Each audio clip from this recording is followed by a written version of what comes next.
Ya, seringkali kalau misalkan kita membaca berbagai makalah atau paper dalam jurnal-jurnal, kita akan membaca untuk membandingkan antara data 1, 2, 3, dan seterusnya.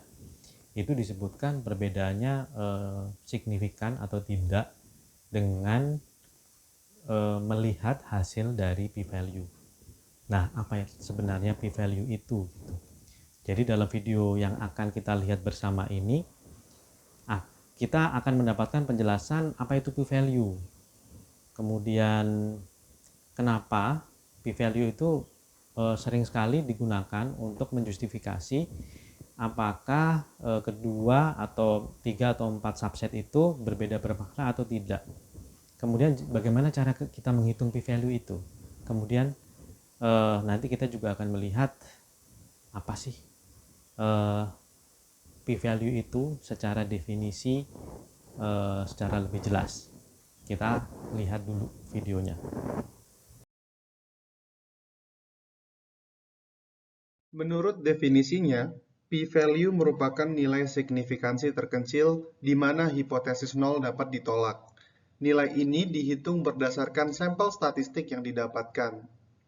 Atau, dalam kalimat lain, alih-alih mencari apakah suatu nilai tersebut secara signifikan berbeda terhadap suatu nilai signifikansi yang dipilih, seperti yang kita lakukan sebelumnya, kita dapat menentukan langsung nilai signifikansi terkecilnya.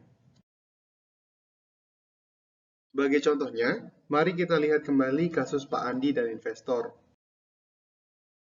Pada permasalahan tersebut, didapati nilai Z sebesar negatif 1,892 yang pada pengolahan sebelumnya dikorelasikan dengan nilai Z pada signifikansi sebesar 5% atau alfa 0,05 yang merupakan patokan umum untuk menentukan apakah perbedaan termasuk signifikan secara statistik.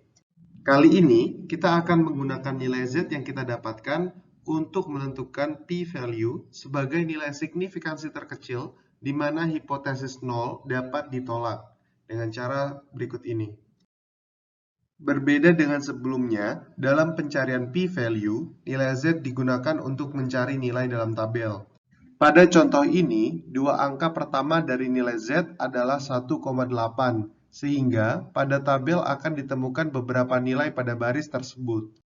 Sedangkan digit ketiganya adalah 9, sehingga kita dapat menemukan nilai yang ditunjukkan oleh kedua baris dan kolom. Dapat dilihat bahwa di sini area penolakan belum diperhatikan. Nilai yang didapatkan berupa 0,9706 harus dicari selisihnya terhadap 1, sehingga mendapatkan nilai 0,0294 yang merupakan p-value dari nilai Z apabila kasusnya berupa one-tailed test. Namun, untuk kasus two-tailed test, nilai yang didapatkan harus dikalikan 2 untuk mendapatkan nilai p-value. Hal yang sedikit berbeda akan terjadi apabila kita mencarinya menggunakan tabel negatif.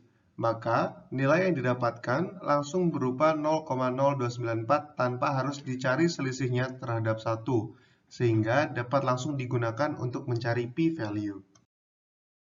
Karena kondisi pengujian ini adalah two-tailed test, maka nilai harus dikali 2, sehingga menghasilkan nilai alfa 0,0588 atau 5,88%.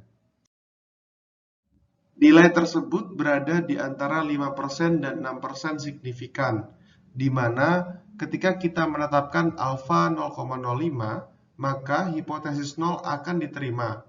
Sedangkan dengan alfa 0,06, yang mana lebih besar dari 0,0588, maka hipotesis 0 harus ditolak. Atau dalam artian lain, Pak Andi berbohong. Hal tersebut merupakan suatu aturan dasar di mana ketika p-value kurang dari alfa, maka hipotesis 0 dapat ditolak. Dengan metode ini, memungkinkan kita untuk mengetahui seberapa jauh nilai signifikansi yang bisa digunakan. Misalnya pada kasus ini, untuk alfa 0,01 dan 0,05, hipotesis 0 dapat diterima. Sedangkan untuk alfa 0,1, hipotesis 0 harus ditolak karena p-value lebih kecil dari alfa.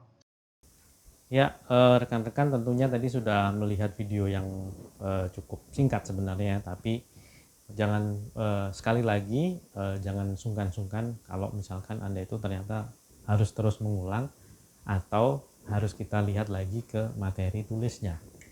Jadi kalau misalkan ada sesuatu yang kurang jelas, mari kita lihat lagi.